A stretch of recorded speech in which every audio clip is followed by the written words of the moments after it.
Hürmetli abonachilar, assalomu alaykum. Farmanglar. Xudo xolasa.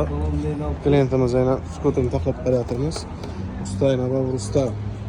Tankada ko'pchilik taniydi. Farmang. Bu skuteri olganda, foydalanganda nimalarni e'tibor etish kerak usta? Shu aytib o'tsangiz. Endi shu zaryadkasiga e'tibor etish kerak.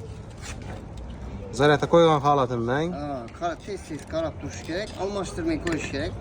aha. Ko'p klientlarni murovining ichida qo'ygan, chishib ketgan. Ha, demak, foydalangan vaqtida faqat o'zini zaryadchikda qo'yish kerak, ekan. O'zining ichida qo'yish kerak faqat. Shunda umri uzoq bo'ladi. Chunki u 4 akkumulyatorli bo'ladi, 5 akkumulyatorli bo'ladi.